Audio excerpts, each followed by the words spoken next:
March, April నెలలో జరిగినటువంటి SSC 10th class ఎగ్జామినేషన్కి సంబంధించి రీవెరిఫికేషన్ అట్లాగే రీకౌంటింగ్కి అప్లై చేసుకున్నటువంటి స్టూడెంట్స్ ఎవరైతే ఉన్నారో వారి యొక్క రిజల్ట్ని స్కూల్ యొక్క లాగిన్లో రిజల్ట్ డిక్లేర్ చేయడం జరిగింది.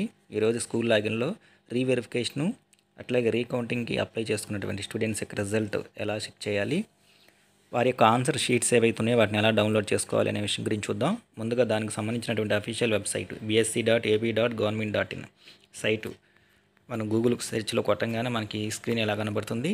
దీనిలో లెఫ్ట్ హ్యాండ్ సైడ్ కార్నర్లో reverification RC recounting March 2024 result in school login అని చెప్పేసి ఆప్షన్ ఎనేబుల్ చేయడం జరిగింది.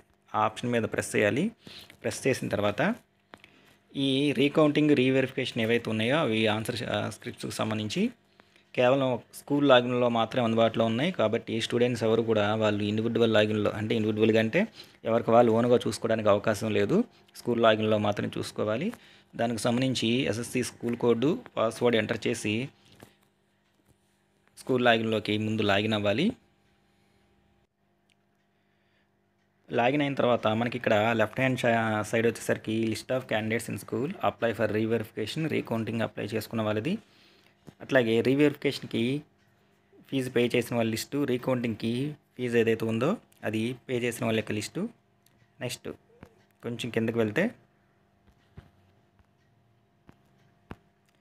ఈ యొక్క రీవెరిఫికేషన్ రీకౌంటింగ్కి సంబంధించినటువంటి రిజల్ట్ మనకి ఇక్కడ ఇవ్వడం జరిగిందనమాట. ఈ ఆప్షన్ మీద క్లిక్ చేస్తే మన స్కూల్లో ఎవరైతే రీవెరిఫికేషన్ రీకౌంటింగ్కి సంబంధించి అప్లై చేశారో వారికి సంబంధించినటువంటి రిజల్ట్ మనకి డిస్ప్లే అవుతుంది. అట్లాగే నిన్నటి వరకు 23వ తారీఖు సాయంత్రం వరకు కూడా టోటల్గా స్టేట్ మొత్తము కూడా రీవెరిఫికేషన్ కానీ రీకౌంటింగ్ కానీ అప్లై చేసుకున్నటువంటి స్టూడెంట్స్ లిస్ట్ వచ్చేసరికి 55,966. అయితే మనకి స్కూల్ లాగిన్లో నిన్న సాయంత్రం వరకు 43,714 మంది స్టూడెంట్స్కి సంబంధించినటువంటి రిజల్ట్ మాత్రమే పెట్టడం జరిగింది. రిమైనింగ్ స్టూడెంట్స్ ఎవరైతే ఉన్నారో వారి రిజల్ట్ కూడా త్వరలోనే పెడతారు అని చెప్పేసి మనకి అప్డేట్ అయితే ఇవ్వడం జరిగింది. సో ఎవరైతే అప్లై చేశారో వాళ్ళ తాలూకు ఇంకా ఎవరిదైనా రిజల్ట్ కనపడకపోతే త్వరలోనే అది కూడా అప్డేట్ అవుతుంది. ప్రెజెంట్ ఉన్నటువంటి స్టూడెంట్స్ యొక్క రిజల్ట్ మనకి ఎలా కనబడుతుంది, ఆన్సర్ షీట్ ఎలా చూడాలని కూడా చూద్దాం ఒకసారి. ఆ లిస్ట్ ఆఫ్ స్టూడెంట్స్ ఆప్షన్ మీద ప్రెస్ చేయగానే మనకి స్టూడెంట్స్ యొక్క నేమ్స్ అవన్నీ డిస్ప్లే అవుతాయి. తర్వాత వాళ్ళు అప్లై చేసుకున్నటువంటి ఇంతకుముందు ప్రీవియస్ మార్క్స్ వాళ్ళకి వచ్చినటువంటి మార్క్స్, ఇప్పుడు రీవెరిఫికేషన్లో వచ్చినటువంటి మార్క్స్ కూడా మనకి ఇక్కడ డిస్ప్లే అవుతూ ఉంటాయి.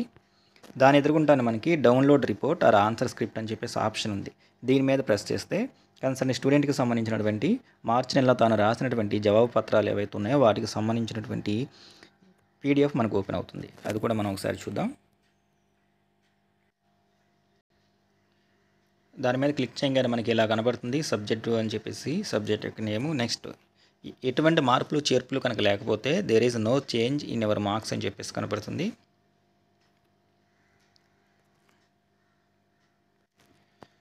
ఆ తర్వాత కిందకి ఇలా స్క్రాల్ చేసుకుంటూ వెళ్తే స్టూడెంట్ రాసినటువంటి ఆన్సర్ షీట్స్ ఏవైతే ఉన్నాయో అవి మనకి ఇలా డిస్ప్లేలో కనబడుతూ ఉంటాయన్నమాట. ఈ విధంగా కన్సర్న్ స్టూడెంట్ ఎవరైతే ఉన్నారో అతనికి సంబంధించినటువంటి ఆన్సర్ షీట్ ఏదైతే ఉందో దాన్ని డౌన్లోడ్ చేసుకోవచ్చు.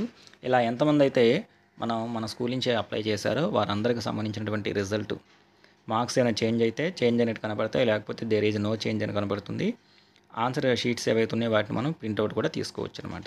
ఈ విధంగా మార్చి, ఏప్రిల్ నెలలో జరిగినటువంటి ఎస్ఎస్సి 2024కు సంబంధించి రీవెరిఫికేషన్ రీకౌంటింగ్కి సంబంధించినటువంటి రిజల్ట్ని మనం ఇలా చెక్ చేసుకోవచ్చు.